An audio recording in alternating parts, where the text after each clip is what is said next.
Então, pessoas, precisamos tratar sobre cybercultura, porque eu acabei de me dar conta que, apesar de eu recorrer a esse conceito do Pierre Levy em 9 a cada 10 temas que eu discuto, eu não separei nenhum momento para explicar precisamente o que é cybercultura, ou de que maneira se compõe essa nova formação de vida, de comportamento e de novas conexões sociais perpassadas e determinadas pelo espaço virtual. Então, é mais do que necessário nós levantarmos uma aula inteira, sim, por que não, para entender um dos conceitos mais importantes para esse século. Afinal de contas, nós praticamente não existimos sem o virtual e ele é hoje um condicionante da forma como nós pensamos, da forma como nós nos relacionamos, da forma como nós nos entendemos como indivíduo, nos criamos enquanto cidadãos e, claro, determinamos os rumos dessa sociedade. Hoje, nós somos praticamente o resultado das nossas construções virtuais. Não, amor, você deixou aqui o seu Facebook, tá aberto aqui no computador.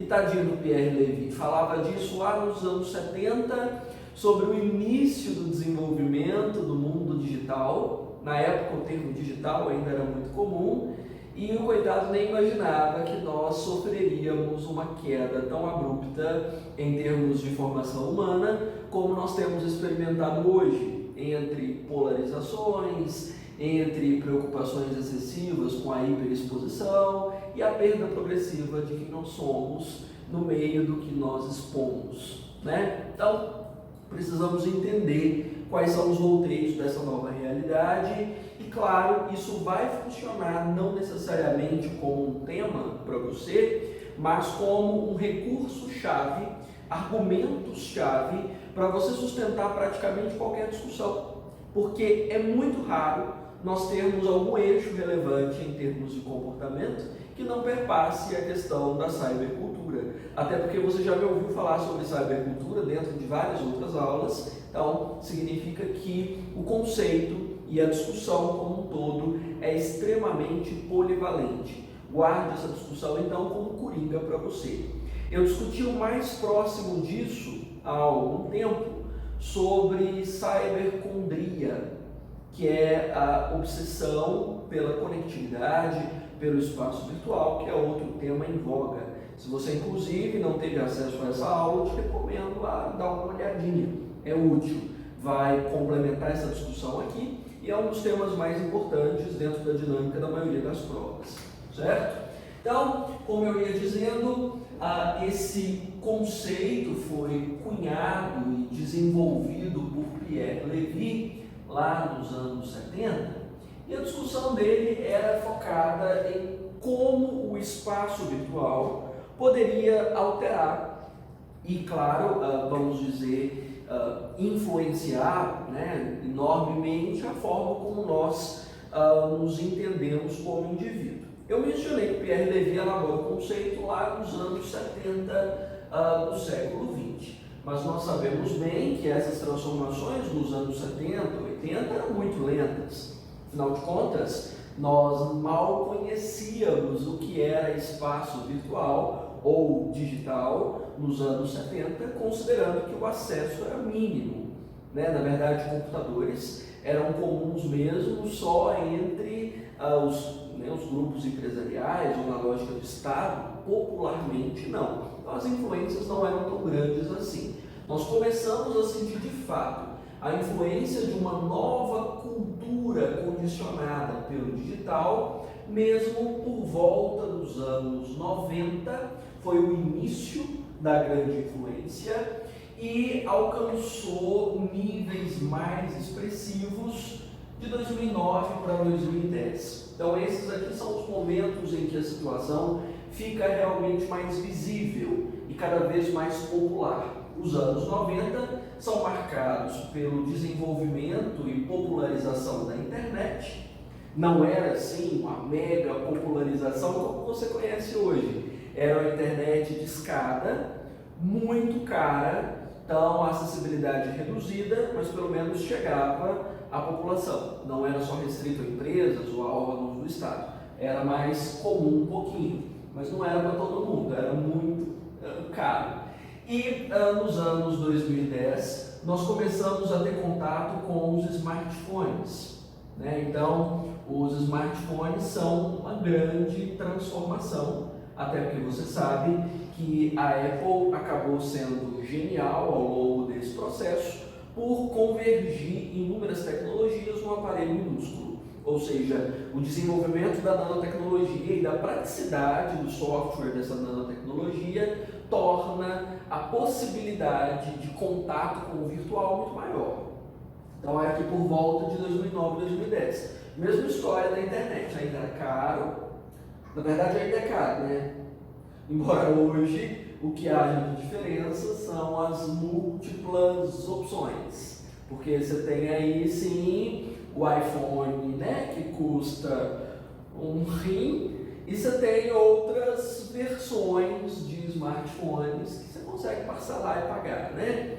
Então hoje nós temos opções, digamos assim, mas a partir de 2010 esse movimento cresce bastante. E aqui, com a emergência dos smartphones, nós começamos a ter contato com redes sociais, né? Nós começamos a ter contato com ICQ, que era uma estrutura de bate-papo online, o avô do MSN, que você já deve ter ouvido falar, talvez, né? ICQ, MSN, Orkut, que foram as primeiras redes que deram vazão ou foram, na verdade, a inspiração para essas grandes redes sociais com as quais você tem contato hoje, como é o caso de Twitter, TikTok ou mesmo Instagram, que, segundo o que consta, são as redes que mais crescem no nosso território. Estou dizendo no nosso território porque o crescimento dessas redes é desproporcional entre as nações. Brasileiros, por exemplo, hipervalorizam o WhatsApp e Instagram, enquanto, por exemplo, nos Estados Unidos o WhatsApp não tem visibilidade, no Canadá Instagram praticamente não rola, então oscila muito de quais redes se desenvolvem mais, e eu vou me ater, claro, ao cenário brasileiro, porque, claro, é o nosso interesse maior dos temas, né? E esse fenômeno aqui de desenvolvimento de internet, de smartphones, né, mais o desenvolvimento de engenharia genética e vários outros aparatos científicos, resumem o que vez ou outra a gente chama de quarta revolução industrial, que ainda não é consensual entre os pesquisadores, mas é claro um dos eventos mais importantes na composição da sociedade contemporânea, ou seja, de uma transformação nas relações de trabalho, de costumes, de consumo, pautadas por essas influências, tanto da evolução e popularização das redes de conexão, quanto do equipamento que permite que nós possamos participar dessa evolução, produzir e receber conteúdo constantemente, alterando as formas como nós nos entendemos enquanto indivíduo, né? No meio desse processo aqui, nós entramos no que tanto Bauman quanto Michel Foucault comentam como sociedade confessional. Talvez o fato de nós termos nos tornado uma sociedade cada vez mais confessional seja uma das marcas maiores da cultura virtual, ou dessa cybercultura. Aqui, tanto Michel Foucault comenta sobre isso antes dessa explosão de eventos em 90 e em 2010, quanto Bauman enquanto assistia a esse desenvolvimento. Os dois discutem sobre. O conceito é originalmente atribuído a Foucault e o próprio Bauman cita isso nas obras dele. O que tem a ver essa construção de uma sociedade confessional? Olha, nós sempre fomos uma sociedade que precisou confessar, que precisou contar os seus segredos, as suas perversões e os seus pecados para conseguir viver em sociedade e se livrar da culpa. Nós sempre precisamos disso, né? Dentro de uma sociedade majoritariamente cristã, nós precisamos dos confessionários, dos padres, para confessar os nossos pecados. Dentro da evolução da psicanálise ao longo de todo o século XX, que que é o berço do qual nós viemos, foi necessário falar sobre os nossos sentimentos, as nossas perversões, as nossas angústias, as nossas taras, tudo que diz respeito à nossa essência, para nós nos sentirmos curados e equilibrados com o meio. Então nós sempre tivemos algum tipo de necessidade de confessar. Isso é intrínseco à formação das sociedades modernas. O que aconteceu, no entanto, na virada para o século XXI? Essa sociedade confessional, vinculada aos divãs da psicanálise ou aos confessionários, cristãos, foi aberta na rede. É o que Bauman, inclusive, comenta na obra dele, que é a abertura da intimidade, ou a abertura da confissão. O espaço da nossa intimidade acabou. Na verdade, ele durou pouco na formação dessa sociedade, porque o valor da intimidade, da privacidade, é um valor burguês. Estou dizendo isso porque a construção monárquica nunca considerou essa ideia de intimidade, de privacidade. Tudo era feito em público e tudo era sabido por todos. Dentro de uma determinada corte, fosse ela de que formação fosse, dentro da Europa ou do mundo oriental, todos os fatos sobre a nobreza eram públicos e todo mundo ficava sabendo do que todo mundo fazia, Afinal de contas, a vida do nobre sempre era pública, porque o corpo dele era a imagem e semelhança de Deus e a existência dele era uma espécie de dom divino. Então tudo era público. E essa ideia da privacidade, da intimidade, era para os réis mortais que não tinham conexão nenhuma com o divino. Então havia essa ideia de portas fechadas. Com a ascensão da burguesia, aqui no século XIX, com a Revolução Francesa, a ideia da privacidade, da intimidade, ganhou volume e ganhou importância. Fechar as portas. Aquela ideia que sua avó deve falar de que roupa suja a gente lava em casa, você já deve ter ouvido isso, de que das minhas coisas cuido eu, do que acontece entre quatro paredes, só quem está entre as quatro paredes é que deve ficar sabendo. Essa ideia é uma ideia burguesa que ganha prestígio, um valor social que ganha prestígio aqui por volta do século XIX e me parece que morreu no século XX, Porque a gente não quer saber de fechar as portas. Nós deixamos as portas arreganhadas. E se as pessoas não prestam atenção no que está acontecendo, nós fotografamos, filmamos, postamos, chamamos atenção, fazemos textão, colocamos drama, colocamos apelação para que as pessoas saibam da nossa vida e para que nós possamos confessar. Você percebe então que uma das marcas principais da cybercultura é a confissão pública. Nós confessamos tudo. O que é bom, o que é ruim, o que nós fazemos, toda a nossa rotina, todo o nosso cotidiano precisa ser público. Nós transformamos a vida em um acontecimento público, como se as nossas banalidades, as nossas rotinas, sem graça, chatas, iguais às de todo mundo, fossem a coisa mais importante do mundo e a coisa mais interessante de ser assistida, Porque a gente acha que a nossa vida é interessante para ser assistida, até o nosso prato de comida no almoço é interessante e nós julgamos que as pessoas querem ficar sabendo disso, Porque, nossa, como você é importante, blogueira, Então, essa noção do fim da privacidade e da intimidade traz de volta um hábito monárquico, que é a teatralização da vida, ou seja, a nossa vida se torna um grande teatro para ser visto, para ser acompanhado por todos, à la Shakespeare. E citar Shakespeare aqui é super coerente, porque Shakespeare era contratado por boa parte das cortes inglesas para produzir peças sobre a vida dos monarcas, sobre a vida dos reis e das rainhas. Olha que legal. Então significa que ali Shakespeare era o Instagram da corte inglesa. Olha que legal. Shakespeare representava essa necessidade de colocar em público, de falar para todo mundo, de tornar os fatos privados públicos. Então, essa teatralização da vida é uma espécie de Shakespeare revisitado.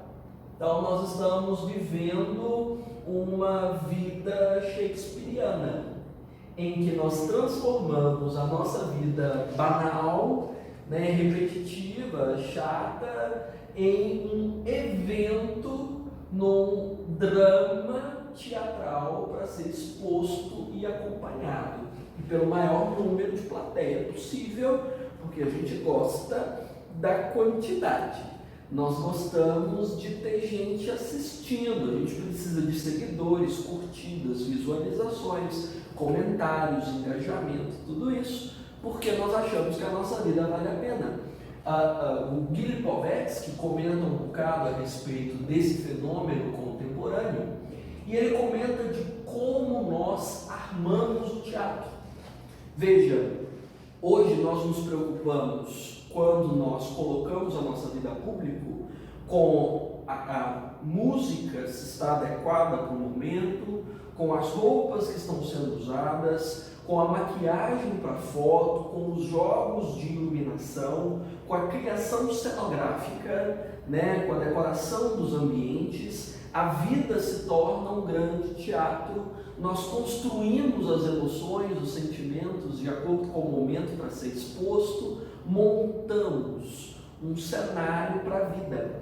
Guy Lipovetsky comenta sobre essa construção de uma vida teatralizada e que, obviamente, tem palco nas redes sociais. Você monta o teatro, sobe tudo, toda a estrutura necessária para isso e abre para o grande público assistir. Então não existe privacidade, não existe intimidade e não existe, olha só, autenticidade, Porque olha só, você não está mostrando quem você é, você está mostrando o teatro que você armou para que as pessoas acreditem em quem você é. Então nós podemos dizer que aqui, ao fim da privacidade, ao fim da intimidade e ao fim também da autenticidade. As pessoas não estão preocupadas em mostrar quem elas são. Elas estão romanceando e, claro, produzindo a vida que vai atrair mais seguidores, que vai atrair mais espectadores. Afinal, é óbvio que Shakespeare não tratou da vida dos monarcas tal como ela era. Ele criou uma aura de drama para que a vida dos monarcas fosse interessante. Veja, Sonho de uma Noite de Verão, veja, por exemplo, Tempestade, construções assim para você ver se não é um exagero. É a vida teatralizada, transformada, E aí isso gera impactos muito grandes sobre o nosso entendimento de identidade, de vida. Uma das primeiras consequências mais explícitas desse processo de uma sociedade confessional é a forma como nós nos criamos enquanto identidade. Então, nós entendemos que sou visto, logo existo, É mais ou menos uma construção assim. Então, a nossa existência está condicionada ao que os outros veem. Eu não existo enquanto indivíduo. Eu existo a partir da aprovação e da existência do outro. Então, nós convertemos a máxima de Pascal de conhece-te a ti mesmo em mostra-te a ti mesmo. Nós precisamos nos mostrar o tempo todo para que a nossa existência seja legitimada. Então nós estamos na dependência do outro. Isso inúmeros outros teóricos, o próprio Foucault já comentou, ou aqui eu já citei Deleuze algumas vezes a respeito disso, que cria uma sociedade do controle. Ou seja, você não tem liberdade para nada, você não tem liberdade para ser quem você é, do jeito que você bem entende, para fazer as suas escolhas de acordo com o que te faz sentir bem, com o que te é confortável. Você faz as escolhas de acordo com aquilo que vai gerar boa visibilidade, com aquilo que pode ser mostrado e que pode ser admirado pelos outros. E sem você perceber, você acaba se comportando assim. Porque não há mais um processo, vamos dizer, perceptível na superfície do cotidiano. Você faz sem notar.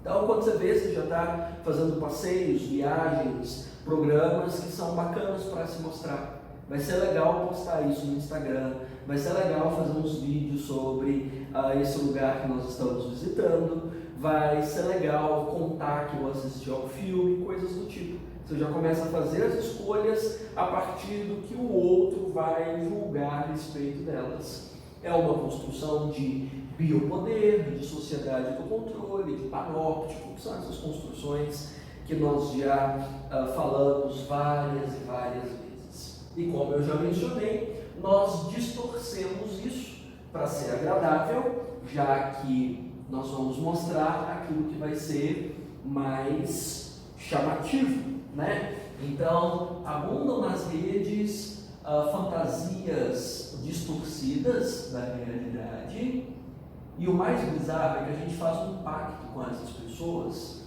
né, com todo mundo, de aceitar que o falso seja verdadeiro. Você já percebeu? A gente sabe que aquilo ali não é pronto, verdade. Exemplo, a blogueirinha acabou de acordar. Ela acabou de acordar com meio quilo de barro na cara, né, de, como é que chama? De base de corretivos, e ela já tem aqui, né, já meio metro de cílios, de sombras e de tudo mais. O cabelo tá maravilhoso, esvoaçante, né? As roupas não tem uma dobra de marca de nada, mas ela acabou de acordar. Nós fazemos ali um pacto, um acordo tácito, silencioso, para não desmascará-la. Tá linda, querida, acordando, né?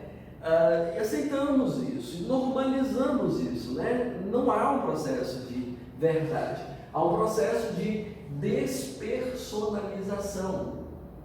Há personagens projetados ali, e nós aceitamos isso, né? E não sei se nós entendemos que esse personagem é o bacana de assistir, ou se de repente nós nem refletimos sobre essa construção estética do cotidiano. Vamos dizer que é uma revisão da estética do cotidiano, né? A vida dessas pessoas parece mágica. Toda a nossa vida construída para a rede parece mágica. Acontecem milhares de coisas incríveis. Nossa, fantástico.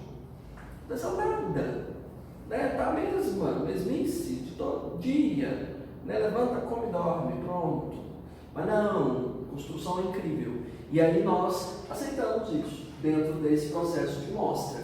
Então, nessa paródia de Pascal, não é bem mostra-te a ti mesmo.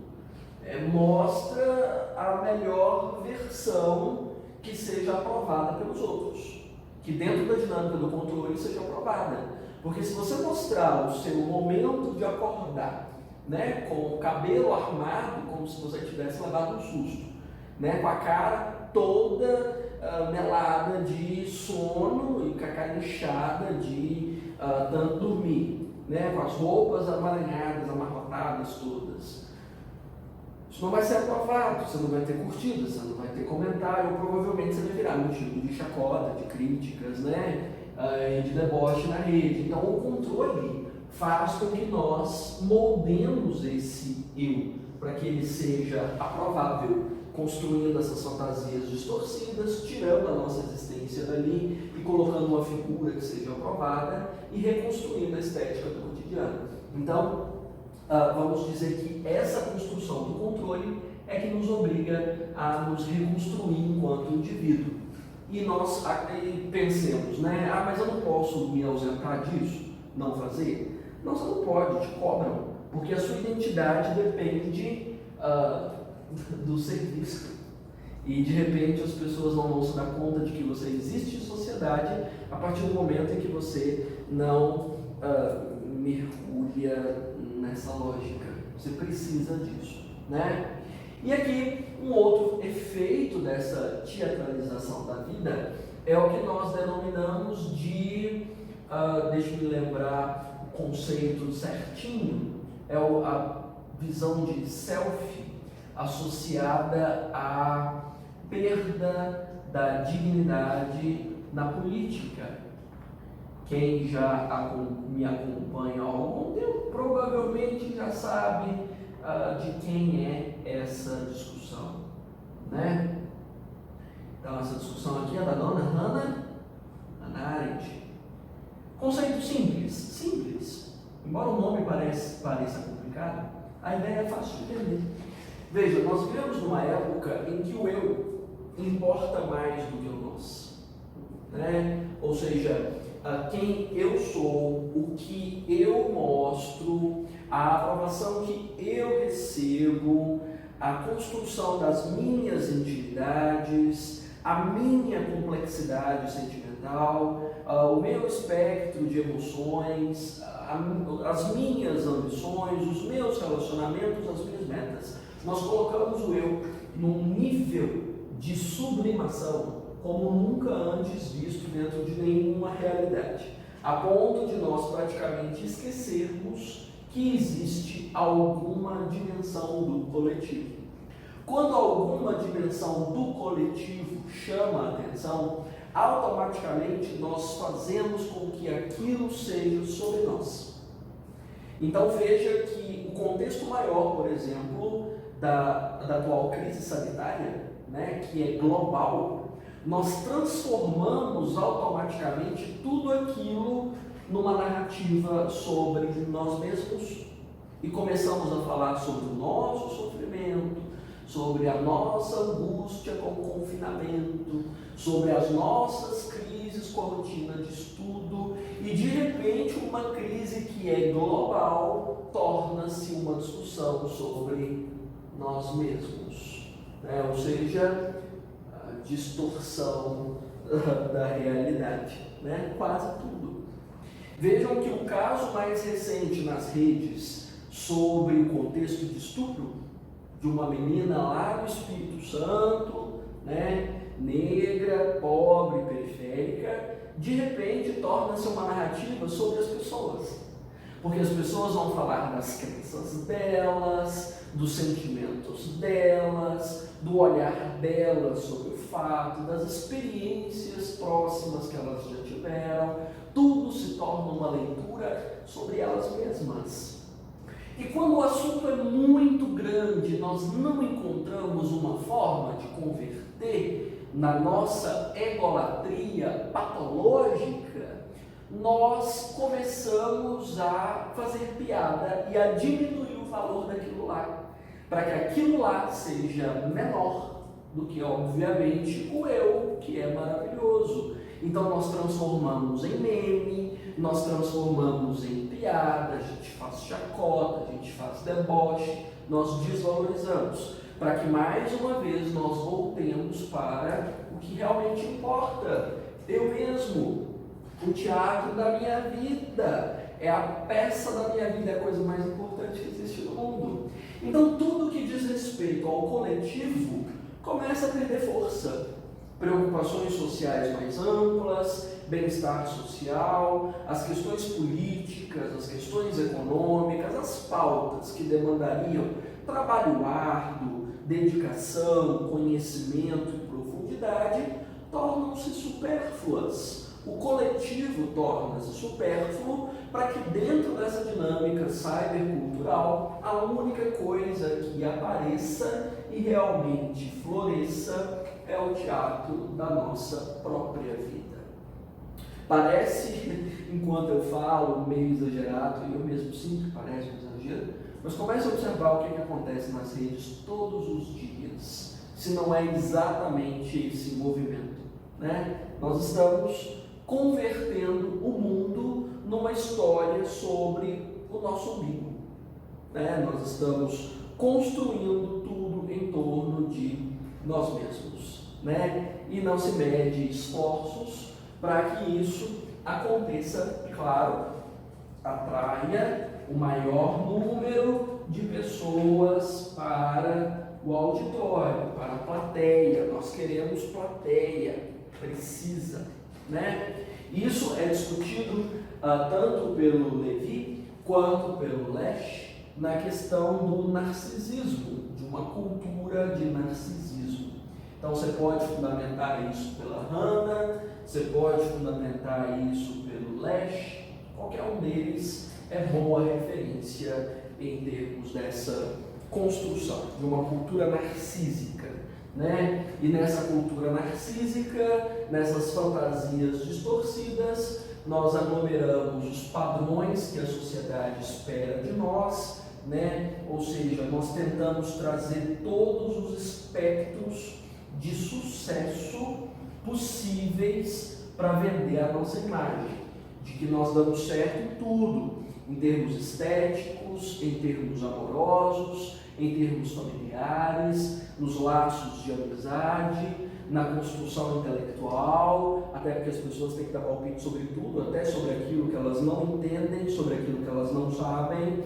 Elas precisam dar certo do ponto de vista econômico, elas vendem os padrões de sucesso, não porque seja importante ter sucesso ou se desenvolver, mas porque é importante mostrar, né? Então, são espectros de sucesso numa visão meio parnasiana, né? O sucesso em si mesmo, né? E tudo construído numa dinâmica extremamente efêmera, porque não é um processo duradouro, né? Você precisa provar o tempo inteiro.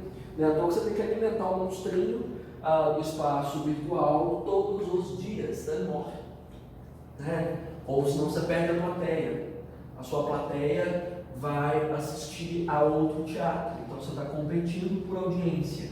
Então significa que quanto mais espetáculo todos os dias, melhor é. Então veja como Levi foi genial na discussão sobre cybercultura lá nos anos 70, para dizer que o espaço virtual alteraria abruptamente a forma como nós nos entendemos como indivíduos, porque nós passamos a viver em função do que esperam de nós dentro do espaço virtual, né? Outra coisa forte que você pode adotar como discussão são os movimentos anti-solidão. Eu fiz uma aula inteira sobre solidão não faz muito tempo, principalmente no início desse colapso, né, no qual nós estamos inseridos. E aqui nós percebemos que o espaço virtual é um esforço muito grande para combater a solidão. Nós vimos isso sendo muito forte nessa época, né? Nós sentimos muito medo da solidão, ou de nós não sermos amados, de nós não sermos vistos, e de nós não termos companhia. Não é à toa que as pessoas acabam, do medo tão grande da solidão, num nível de carência e de desamor tão profundo, a ponto de se sujeitar a qualquer migalha de amor que possa sustentar o seu ego ou a sua necessidade de ter alguém por perto. Uma espécie de testemunha para dizer que a sua vida existe, que a sua vida acontece. E nós transmitimos para o espaço virtual uma parte considerável desse movimento de neutralização da solidão, né? No medo de que a solidão nos consuma. Então, aqui, boa parte da aprovação que nós conseguimos dentro do espaço virtual, para nós, é semelhante a amor. Então, os coraçõezinhos de curtidas são uma metáfora riquíssima.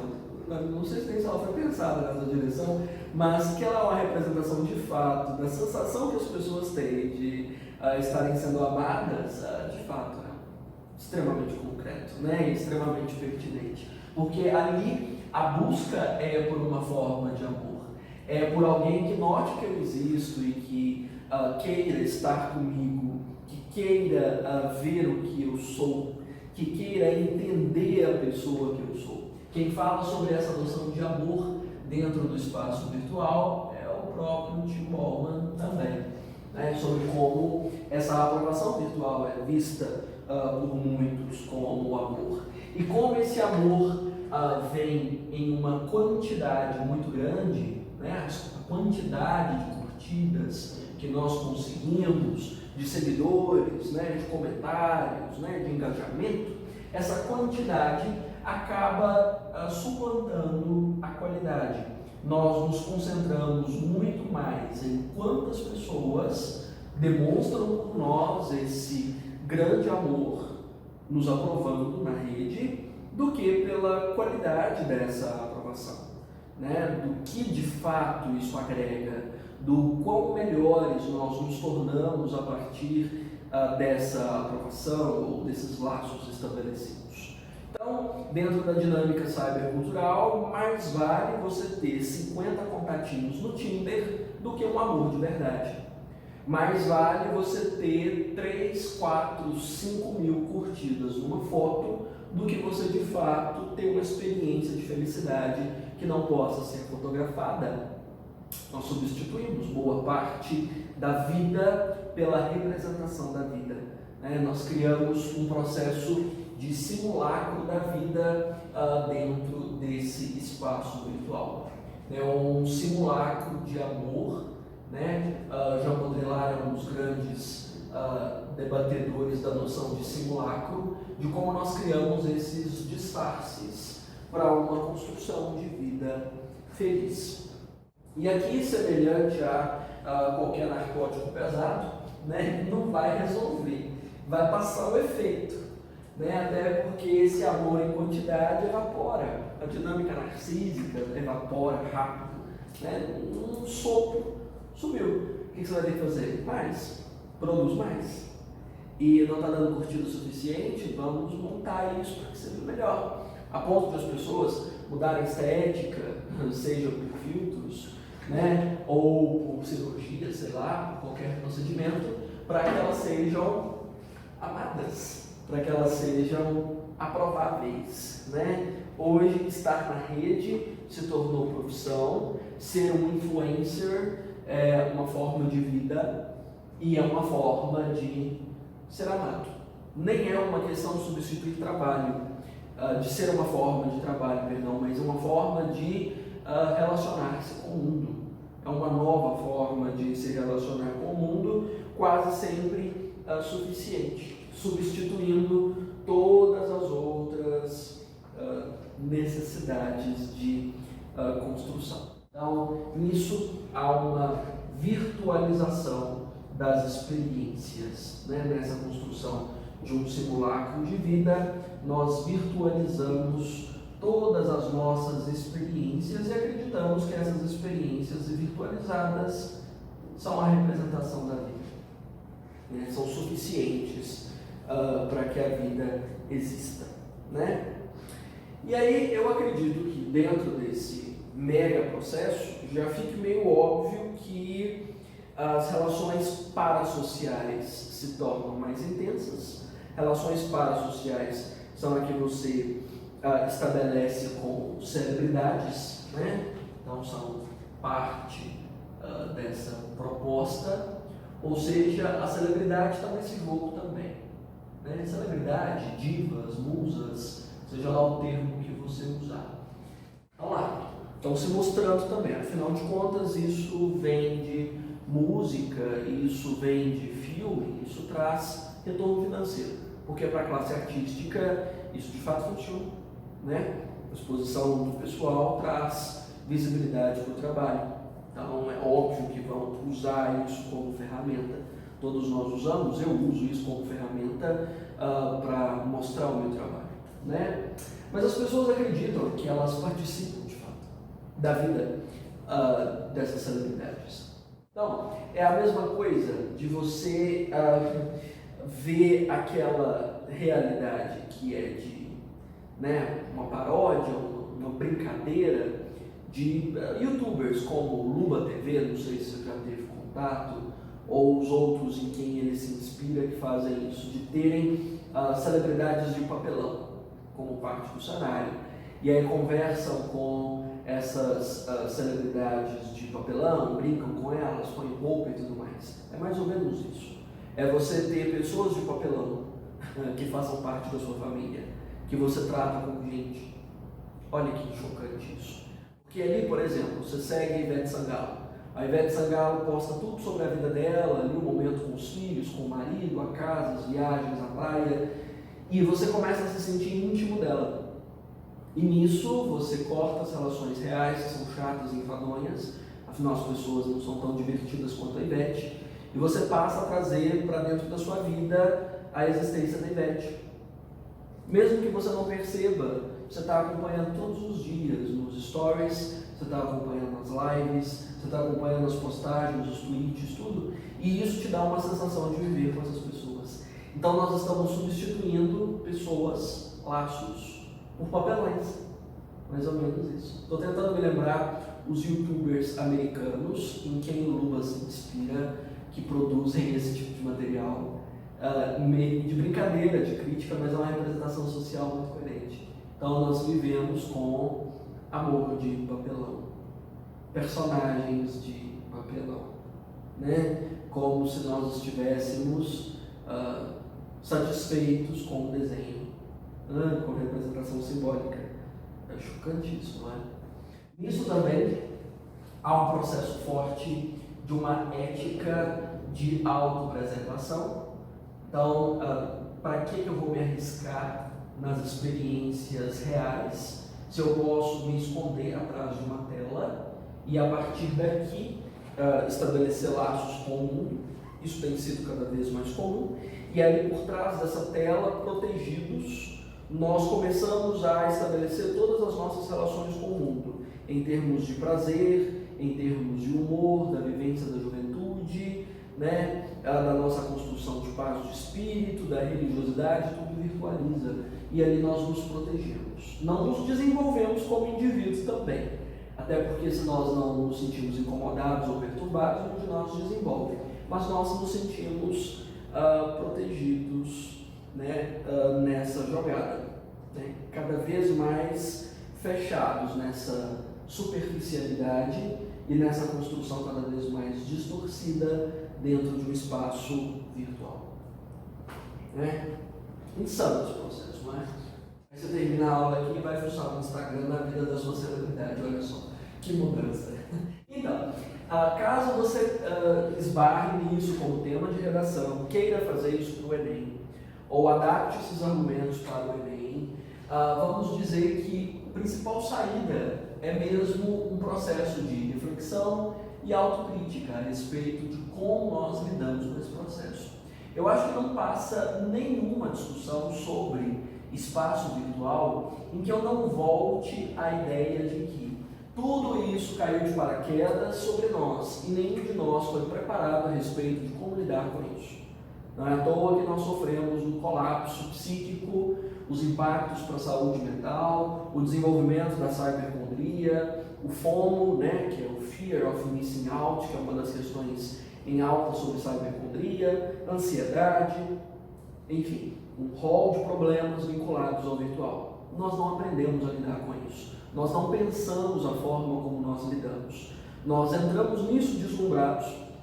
Afinal, foi um brinquedo novo que a gente ganhou, como os Tamagotchis nos anos 2000, e nenhum de nós pensou sobre a transformação que isso traria para a nossa vida. Nós acreditamos que de fato seria igual ao Tamagotchi, que a gente brinca, se diverte e a nossa vida continua. Não é bem assim.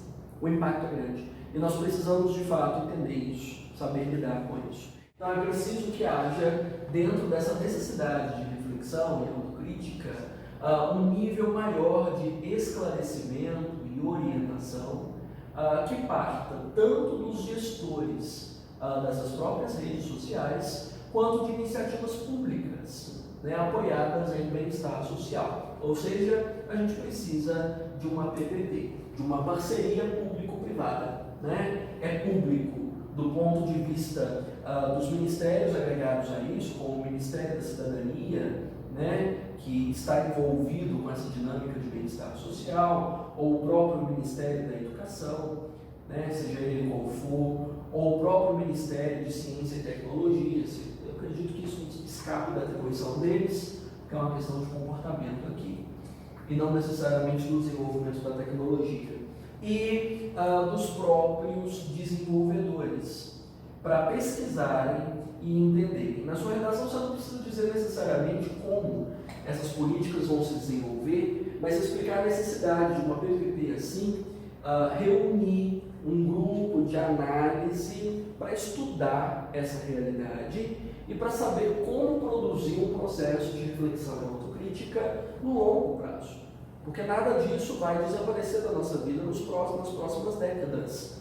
Nós precisamos aprender no longo prazo como lidar com isso. Desde a primeira infância, já que a geração alfa já nasce com o telefone na mão, né? Gravei aula esses dias sobre infância e tecnologia, até a geração, né, baby boomer, que também está imersa dentro do espaço virtual. Todos nós precisamos saber como lidar com isso. E é preciso estudar de que forma produzir uma política de esclarecimento, de orientação, que possa alcançar todos os níveis de desenvolvimento humano e aplacar ou reduzir um pouco desses impactos. A formação de grupos de pesquisa e de análise é fundamental para que nós não sejamos tragados pela necessidade de confessar, pela necessidade de ser amados por uma máquina ou por figuras de papelão.